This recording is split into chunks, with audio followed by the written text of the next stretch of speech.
ಹೃದಯಕ್ಕೆ ಪೆಟ್ಟು ಬಿದ್ದು ಶ್ರೀರಾಮ ಆನೆ ಸತ್ತೋಗ್ತದೆ. ಕೆಲವೇ ಗಂಟೆಯಲ್ಲಿ ಅಲ್ಲಿ 2 ಹೆಣ ಬೀಳುತ್ತೆ. ಆ ಗಲಾಟೆ ಇಲ್ಲ, ಫೈಟಿಂಗ್ ಇಲ್ಲ, ಕಾಳಗನ ನಿಲ್ಸಕ್ಕೆ ನೋಡ್ತಾನೆ. ಗಜೇಂದ್ರ ಅಂದರೆ ಗಜೇಂದ್ರನೇ. ಗಜೇಂದ್ರ ಯಾವ ಆನೆಗೂ ಕಾಡಾನಿಗೆ ಹೆದರ್ತಿರ್ಲಿಲ್ಲ.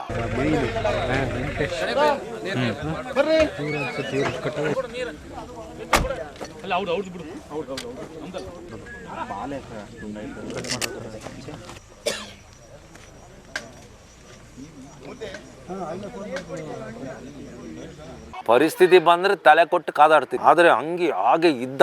ಆವಾಗ ಗಜೇಂದ್ರ ಬೇಕು ಅಂತ ಅಲ್ಲ, ಸೊಂಡ್ಲಲ್ಲಿ ತೆಗೆದು ದೂಕ್ತಾನೆ. ತಾಲೂಕು ನಾನು ಓದಿದ್ದು ಮೂಡಿಗೆರೆ ತಾಲೂಕು, ತೋಟ ಇರೋದು ಅರ್ಧ ಮೂಡಿಗೆರೆ ತಾಲೂಕು. ಕ್ಯಾಪ್ ಚೆನ್ನಾಗಿ ಕಾಣ್ತಾ ಇದೆ ನಿಮ್ಗೆ. ಮಾನ್ಯ ವೀಕ್ಷಕರೇ, 2025 ದಸರಾ ಯಾವ ಸರ್ ಹಿಂದ್ಗಡೆ ಇರುವಂತಾನೆ. ಆಮೇಲೆ ಗಜೇಂದ್ರ ಏಕಾಂಗಿ ಆಗ್ತಾನೆ. ಆಮೇಲೆ ಗಜೇಂದ್ರ ಎಲ್ಲ ಸರಿ ಆದಮೇಲೆ ಗಣಪತಿನ ತುಂಬ ಸರಿ ಹುಡುಕ್ತಾನಂತೆ. ಆದರೆ ಅದಕ್ಕೆಲ್ಲ ಮರ್ತೋಗಿರ್ತದೆ. ಮದ ಬಂದಾಗ ಆನೆಗಳಿಗೆ 2025 ದಸರಾ ವಿಶೇಷ ಅಂದರೆ ನನ್ನೊಂದಿಗೆ ಇವತ್ತು ವಿಕ್ರಮ್ ಗೌಡ್ರಿದ್ದಾರೆ. ಶ್ರೀಕಂಠ ಆನೆ ಇದೆ ಈ ಬಾರಿ ಮೊದಲ ಬಾರಿಗೆ ದಸರಾ ಎಂಟ್ರಿ ಕೊಟ್ಟಿದೆ. ಶ್ರೀಕಂಠ ಆನೆಯ ಬಗ್ಗೆ ನಾವು ಮಾತಾಡಬೇಕಾದ್ರೆ ಮೊದಲು ನಾವು ಗಜೇಂದ್ರನ ಬಗ್ಗೆ ಮಾತಾಡಬೇಕು. ಯಾಕಂದರೆ ಶ್ರೀಕಂಠ ಆನೆ ಗಜೇಂದ್ರ ಆನೆ ಎರಡೂ ನೋಡೋದಕ್ಕೆ ಒಂದೇ ಥರ ಇದೆ. ಹೀಗಾಗಿ ವಿಕ್ರಮ್ ಗೌಡ್ರ ಹತ್ರ ಕೇಳ್ತಾ ಹೋಗುವ ಬನ್ನಿ. ವಿಕ್ರಮ್ ಗೌಡ್ರ ಹತ್ರ ಗಜೇಂದ್ರನ ಮಾವತನ ಮಗ ಬಂದಿದ್ದ. ಗಜೇಂದ್ರ ಏನು ಸರ್ ಆನೆ ಏನಾಗಿತ್ತು? ಗಜೇಂದ್ರ ಹೇಗಿದ್ದ? 1988, 89, 90 ಸಮಯದಲ್ಲಿ ಡಾಕ್ಟರ್ ಚೆಟ್ಟಿಯಪ್ಪನವ್ರದ್ದೇ ಕಾಲ ಅದು. ಚೆಟ್ಟಿಯಪ್ಪನವರು ಒಳ್ಳೆ ಹೈಟು, ಒಳ್ಳೆ ಕಲರ್ ಆಗಿ, ಒಳ್ಳೆ ಫಾರ್ಮಲ್ ಇದ್ದು, ಕ್ರಿಕೆಟ್ ಪ್ಲೇಯರ್ಗಳು ಒಳ್ಳೆ ಫಾರ್ಮಲ್ ಇದ್ದು 6 ಹೊಡಿತಾರಲ್ಲ ಆ ಥರ. ಆ ಕಾಲದಲ್ಲಿ ಸ್ವಲ್ಪ ಆನೆ ಹಿಡಿಯೋಕ್ಕೆ ಪರ್ಮಿಷನ್ ಬಂತು. ಆವಾಗ ಹಿಡಿದಿದ್ದು ಎಲ್ಲ ದಿಗ್ಗಜ ಆನೆಗಳು. ದಿಗ್ಗಜರು ಅಂದರೆ ಈ ದಿಗ್ಗಜ ಅನ್ನೋ ಒಂದು ಪದ ಉಂಟಲ್ಲ, ಅದು ಮಹಾಭಾರತ ಕಾಲದ್ದು. ಈಗ ಇವ್ರು ಯಾರ್ಯಾರೋ ಫಿಲ್ಮಿಗೆ ಇಟ್ಕೊಂಡು ಆ ಹೆಸರು ಇಟ್ಕೊಂಡು ಆ ದಿಗ್ಗಜ ಅನ್ನೋದನ್ನೇ ಏನೇನೋ ಮಾಡಿ ಹಾಕಿದ್ರು. ದಿಗ್ಗಜ ಅಂದರೆ ಆ ಕಾಲದಲ್ಲಿ ಒಂದು ನಂಬಿಕೆ ಇತ್ತು ದ್ವಾಪರಯುಗದಲ್ಲಿ. ಅಂದರೆ ಸುಮಾರು ಒಂದು 5000 ವರ್ಷ ಭೂಮಿಯನ್ನು 8 ದಿಕ್ಕಿಂದ 8 ಆನೆಗಳು ಎತ್ತಿ ಹಿಡಿದವೆ.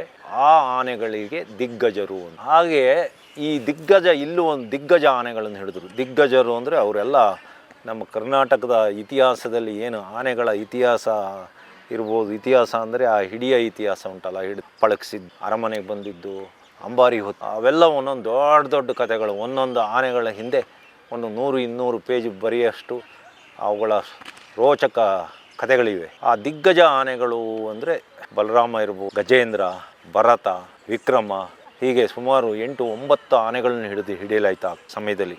ಎಲ್ಲವೂ ದೊಡ್ಡ ದೊಡ್ಡ ಆನೆಗಳೇ. ಕಟ್ಟೆಪುರ, ಉಂಬ್ಳಿಪೆಟ್ಟ ಆ ಭಾಗದಲ್ಲೇ ಹಿಡಿದಿದ್ದು. ಆವಾಗ ಹೇಮಾವತಿ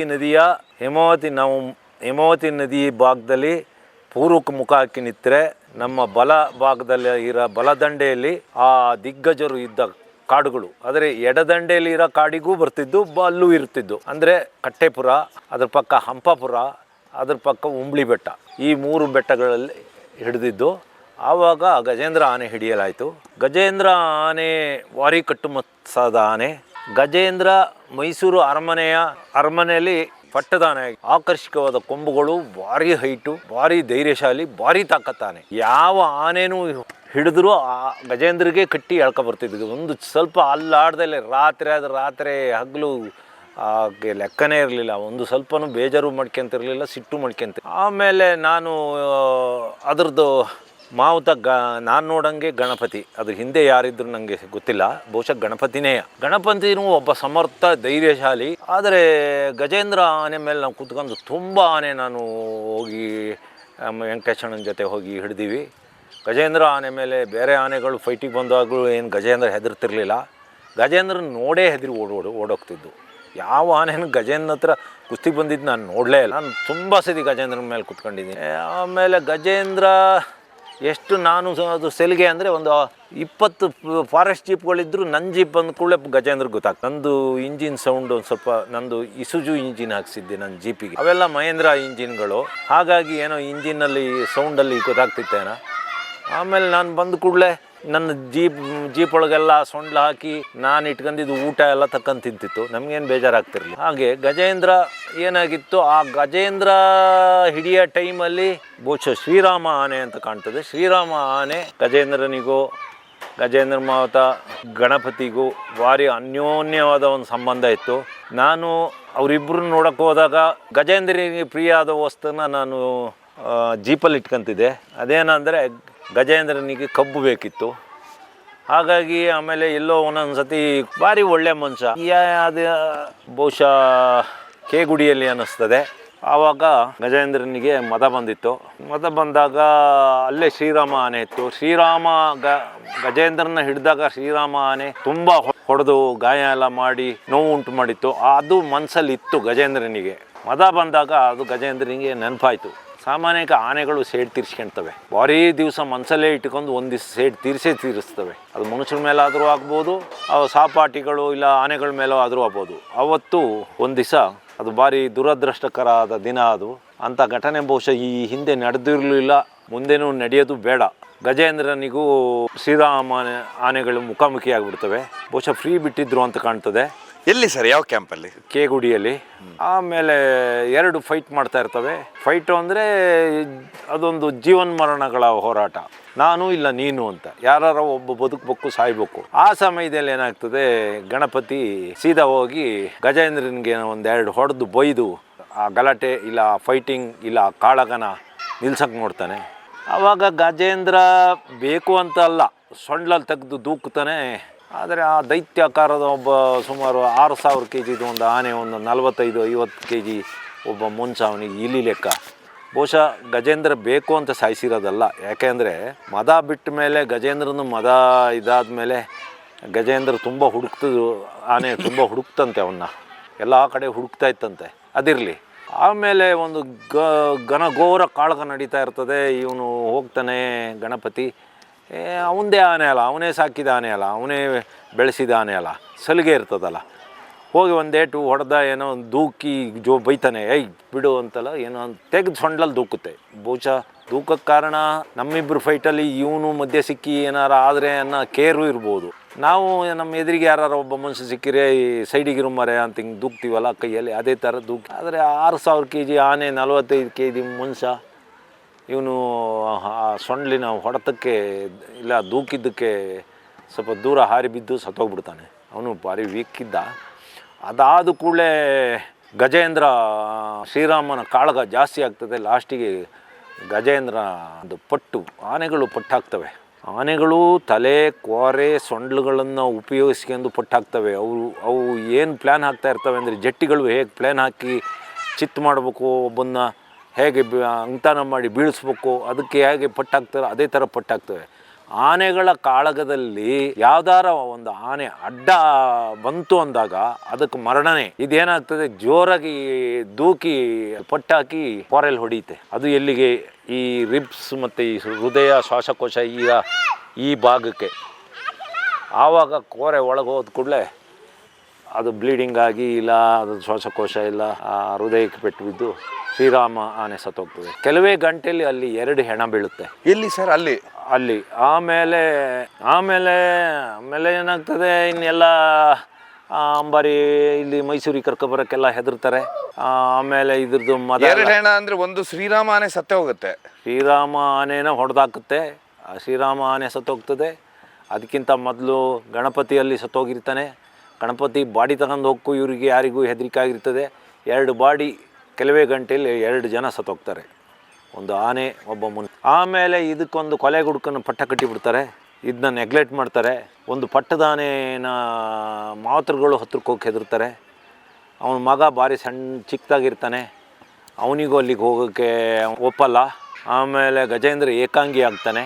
ಆಮೇಲೆ ಗಜೇಂದ್ರ ಎಲ್ಲ ಸರಿ ಆದಮೇಲೆ ಗಣಪತಿನ ತುಂಬ ಸರಿ ಹುಡುಕ್ತಾನಂತೆ. ಆದರೆ ಅದಕ್ಕೆಲ್ಲ ಮರ್ತೋಗಿರ್ತದೆ. ಮದ ಬಂದಾಗ ಆನೆಗಳಿಗೆ ಹಿಂದಿಂದೆಲ್ಲ ನೆನಪೇ ಹೋಗಿರ್ತದೆ.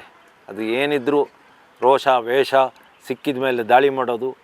ಅದ್ರ ಮೂಲ ಉದ್ದೇಶ ಒಂದು ಹೆಣ್ಣಾನೆ ಸಿಕ್ಕಿಕೊಳ್ಳೆ ಶಾಂತ ಆಗ್ತಾನೆ. ಹೆಣ್ಣಾನೆ ಸಿಕ್ಕಲಿಲ್ಲ ಅಂದರೆ ತುಂಬ ಕೆರಳ್ತಾನೆ. ಉದಾಹರಣೆಗೆ ನಮ್ಮ ಕರಡಿ ಆನೆ ಹೇಗೆ ಲಾಸ್ಟಿಗೆ ಕೆರಳಿಗೆ ಹೋಗಿದ್ದ, ಹೆಣ್ಣಾನೆ ಸಿಕ್ತಲೆ ಹಾಗೆ ಗಜೇಂದ್ರ, ಆಮೇಲೆ ಗಜೇಂದ್ರನಿಗೆ ಒಬ್ಬ ಹೊಸ ಮಾವತ ಬರ್ತಾನೆ. ಆಮೇಲೆ ನಾನು ನೋಡಕ್ಕೆ ಹೋಗೋಣ ಅಂತ ಇದ್ದೆ. ಅಷ್ಟೊತ್ತಿಗೆ 2 ವರ್ಷದ ಹಿಂದೆ ಮೂಡಿಗೆರೆ ಭಾಗದಲ್ಲಿ ಏನು ಈಗ ಜೂನಿಯರ್ ಬೈರ, ಈಗ ಏನು ಏಕಲವ್ಯನ ಹಿಡಿಯಕ್ಕಾಗಿ ಬಂದಿದ್ದ. ಆವಾಗ ಮದಭರತಿಗೆ ಮತ್ತೆ ವಾಪಸ್ ಕರ್ಕೊಂಡು ಹೋಗ್ತಾರೆ. ಈಗ ಆ ಕ್ಯಾಂಪಿಂದ ಬೂದಿ ಪಡಗ ಕ್ಯಾಂಪಿಗೆ ಹಾಕಿದ್ದಾರೆ. ಬೂದಿ ಪಡಗದಲ್ಲಿ ಈಗ ಯಾರನ್ನು ಬಿಡ್ತಾ ಇಲ್ಲ, ಕಾಡಿಗೆ ಬಿಡ್ತಾ ಇದ್ದಾರೆ. ಅಲ್ಲಿ ಒಂದು ಸ್ವಲ್ಪ ವೀಕ್ ಆಗಿದೆ ಅಂತ. ಬೂದಿ ಪಡಗ ಅಂದರೆ ಹಿಂದೆ ಒಂದಾನೊಂದು ಕಾಲದಲ್ಲಿ ವೀರಪ್ಪನ ಹಿಡಿದು ಆ ಬೂದಿ ಪಡಗ ಫಾರೆಸ್ಟ್ ಇದರೊಳಗೆ ಒಂದು ರೂಮಲ್ಲಿ ಕೂಡ ಹಾಕಿರ್ತಾರೆ. ಅದು ಫಸ್ಟ್ ಟೈಮ್ ಸಿಕ್ಕಿದ್ದು, ಅದೇ ಲಾಸ್ಟ್ ಟೈಮ್ ಸಿಕ್ಕಿದ್ದು ವೀರಪ್ಪನ್ ಮಹಾನ್ ಚತುರ. ಅವನು ನನಗೆ ತಲೆನೋವು ಬರುತ್ತೆ ಅಂತ ಹೇಳಿ ಅಲ್ಲಿ ಲೋಕಲ್ ಅವರ ಫಾರೆಸ್ಟ್ಗಳ ಹತ್ರ ಎಣ್ಣೆ ತಗೊಂಡು ಎಣ್ಣೆನ ಅವನ ಕೈಗೆ ಹಾಕಿದ್ದು, ಕೊಳಕ್ಕೆ ಕೈಗೆಲ್ಲ ತಿಕ್ಕೊಂಡು ಆ ಎಣ್ಣೆ ಇದರಲ್ಲಿ ಕೊಳ ತಕ್ಕೊಂಡು ಹಂಚು ತೆಗೆದು ಓಡಿದನು. ಆಮೇಲೆ ಅವನದೇ ಆದ ಒಂದು ಸಾಮ್ರಾಜ್ಯ ಕಟ್ಟಿಗೆಂದ, ಅದು ಕತೆ ಬೇರೆ. ಆ ಬೂದಿ ಪಡಗದಲ್ಲಿ ಈಗ ಗಜೇಂದ್ರ ಇದ್ದಾನೆ. ಗಜೇಂದ್ರನಿಗೆ 60 ವರ್ಷ ದಾಟಿ ಹೋಯಿತು. ಗಜೇಂದ್ರ ಅಂತೂ ದಸರಕ್ಕಂತೂ ಬರೋದು ಇಲ್ಲ. ಗಜೇಂದ್ರ ಈಗ ಏನೋ ಸಿಕ್ಕಿದ್ದು ತಿನ್ಕೊಂಡು ಇದ್ದಾನೆ. ಗಜೇಂದ್ರ ಕಾರ್ಯಾಚರಣೆ ನೆನಪಿದ್ದೇನೆ ಸರ್ ಯಾವುದಾದ್ರೂ ನಿಮ್ಗೆ? ಅದ್ಭುತ ತುಂಬ ಇದ್ದಾವೆ ಎಲ್ಲ. ಆದರೆ ಗಜೇಂದ್ರನ ಮೇಲೆ ಕುತ್ಕೊಂಡು ಹೋಗಿ ಹೊಡೆಯೋದು ಬಿಟ್ಟರೆ, ಗಜೇಂದ್ರನ ಆಗಿನ ಕಾಲದಲ್ಲಿ ಲಾರಿಗೆ ಮುಖ ಹೊಡಿಸಿ ಲಾರಿಗೆ ಹತ್ಸೋದು ಒಂದು ಕ್ರಮ ಇತ್ತಲ್ಲ, ಅದಕ್ಕೆಲ್ಲ ಅಭಿಮನ್ಯು. ಹೊರಗಡೆ ಹೋಗಿ ಆನೆ ಉಂಟ ನೋಡೋದು, ಆನೆ ಮೇಲೆ ಕುತ್ಕೊಂಡು ಹೋಗಿ ಹೊಡೆಯೋದು ಎಲ್ಲ ಗಜೇಂದ್ರನೇ.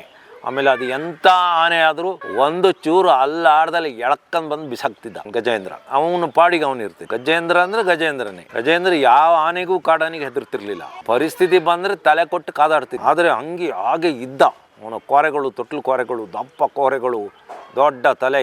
ಅವನ ತಲೆ ನಮ್ಮ ಇತ್ತೀಚೆಗೆ ಪಾದಾರ್ಪಣೆ ಮಾಡಿರೋ ನಮ್ಮ ಶ್ರೀಕಂಠ ದತ್ತ ಒಡೆಯರ್ ಆನೆ ತಲೆ ಹಾಗೆ ಇತ್ತು. ಕೋರೆನೂ ಅದಕ್ಕಿಂತ ಅಗಲ ಇತ್ತು, ಅದಕ್ಕಿಂತ ದಪ್ಪನೇ ಇದೆ. ಯಾವತ್ತಾದರೂ ತಿರುಗಿ ಬಿದ್ದಿದ್ದು ಹೊಡೆದಾಡಿದೆ ಅಂದರೆ ಸಾಮಾನ್ಯಕ್ಕೆ ಡಾಟ್ ಮಾಡಿದಾಗ ಆನೆಗಳು ಪೆಟ್ಟು ತಿನ್ಕೊಂಡು ಓಡ್ತವೆ ಬಿಟ್ಟರೆ ಫೈಟಿಂಗ್ ಮಾಡೋದು ಕಡಿಮೆ. ಬೇರೆ ಕೆಲಸಕ್ಕೆಲ್ಲ ಇದನ್ನ ಎಳ್ಕೊಂಡು ಹೋಗೋದ್ರಿಂದ, ಇದೇ ಆನೆ ಎಳೆಯೋದ್ರಿಂದ ಈ ಆನೆಗೆ ಯಾವ ಆನೆಯೂ ಕಾಡಾನೆಗಳು ಚಾರ್ಜ್ ಮಾಡೋಕೆ ಆಗ್ತಿರ್ಲಿಲ್ಲ. ಯಾಕೆಂದರೆ 3 ಆನೆಗೆ 3 ಕಡೆಗೆ ಹಗ್ಗ ಕಟ್ಟಿದ್ರಿಂದ ಇದಕ್ಕೇನಾರ ಚಾರ್ಜ್ ಮಾಡೋಕ್ಕೆ ಹೋದರೆ ಬೇರೆ ಆನೆಗಳು ಬೇರೆ ದಿಕ್ಕಿಗೆ ಎಳೆದು ಬಿಡ್ತಿದ್ದು, ಕಾಲು ಎಳೆದು ಕಂಟ್ರೋಲ್ ಮಾಡ್ತಿದ್ದು. ಆದರೆ ಒಳಗಡೆ ಕಾಡಾನೆಗಳು ಸ್ವಲ್ಪ ತಲೆ ಕೊಟ್ಟು ಓಡೋಗಿದ್ದಾವೆ. ನನಗೆ ಇದು ಅಂಥ ಭಾರಿ ಕಾಳಗ ಯಾವತ್ತೂ ಮಾಡಿಲ್ಲ. ಆದರೆ ಮಾಡ್ತಿದ್ದ.